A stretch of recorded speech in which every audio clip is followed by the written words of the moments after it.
Hi, this is Vadim at Lesnick Health, and we're here today at Back and Balance Group to talk to you about things that you should not say to your partner, your loved one, or the person you're in a relationship with.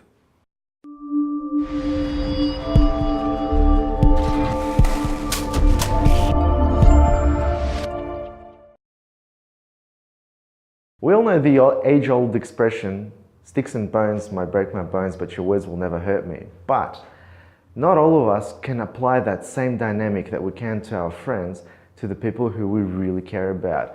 And also, when your loved one says something to you, it's not that easy to let it go or forgive it. So number one on the list is, it's all your fault. It's very easy to judge someone. It's very easy to just say it's all your fault. However, we need to stop. Let us take a breather, because we don't want to fuel the fire. During an argument, you're not using your logic. You're not really switching on the right thing. You're going emotionally, and you might react in a way which will hurt your partner. So the best thing is stop, let the emotions cool down, and only then resume this conversation. Work out who's at fault and why, and what can be done to resolve it when the emotions have died down. So the second point is in regards to our exes, where he or she did this and that for me. Now guys, whenever you're in a relationship, it's not alright to bring up your ex-partners unless this is a particular conversation you're having. Bringing up the faults or the benefits of your previous partner will add insecurity to your current partner. It can also put a strain on your relationship, and also it lets the current partner think that your previous relationship is not over. And is it really love if you're comparing your ex-partners to your current partners? The next one is, this is the dumbest thing I've ever heard. Now, probably when you met your partner, you knew about their intellectual capabilities. And look, everyone has different skills and different abilities, different academic achievements, and not everyone will be on the same level in your subject matter. So by telling someone that that's stupid, or that they're not smart enough, that what they're saying doesn't make sense and is dumb, can actually have a different effect where the person just shuts down and stops communicating and sharing with you. It's easier for you to just explain to them that matter or that subject. It's much easier for you to introduce your partner to that topic in a much more gentle fashion, where you will explain why you disagree with them and why what they're saying might not be congruent or correct with whatever it is that they're saying. The fifth point is relatively a common one, and I believe that even I'm guilty of it on occasion, and that's saying, I told you so.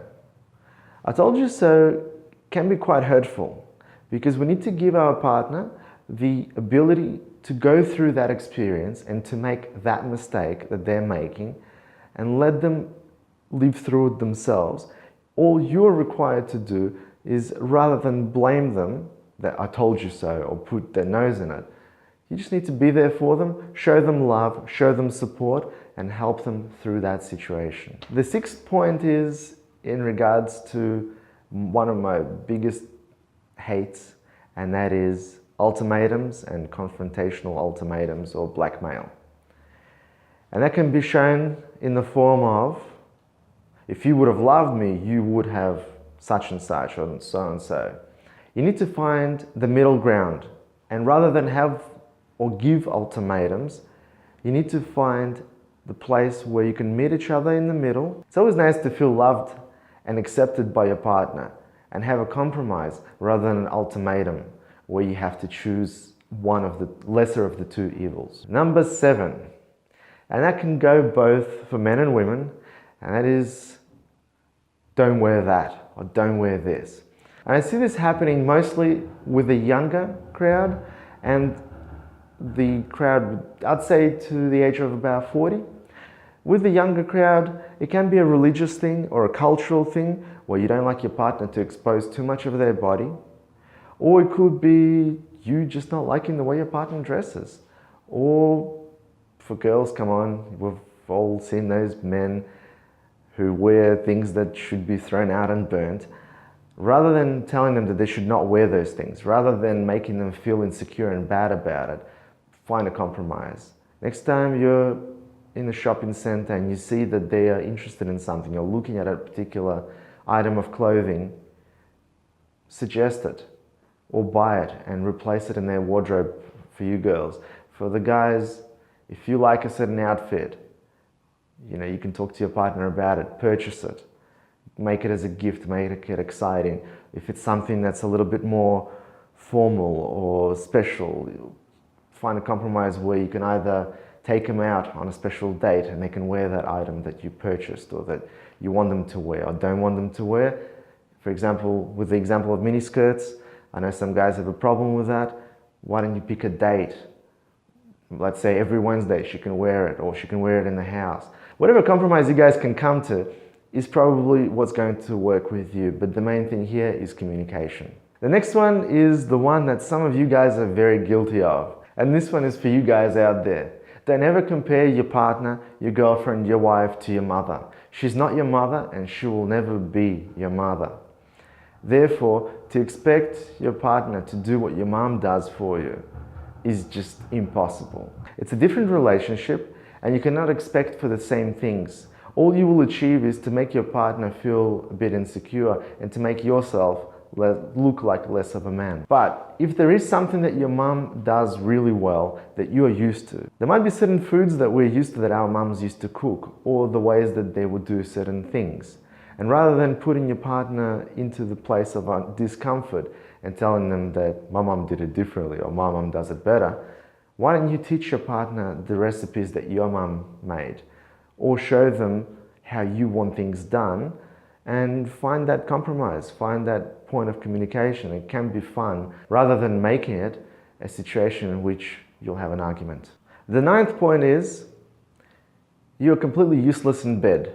Now, when you got together with your partner, you probably would have noticed their sex drive. It could have been higher or lower than yours, and to expect more from them than you were given can be a bit unrealistic. You could also be dealing with a situation at home, at work, or elsewhere in your partner's life or in your own life where your or your partner's sex drive has changed.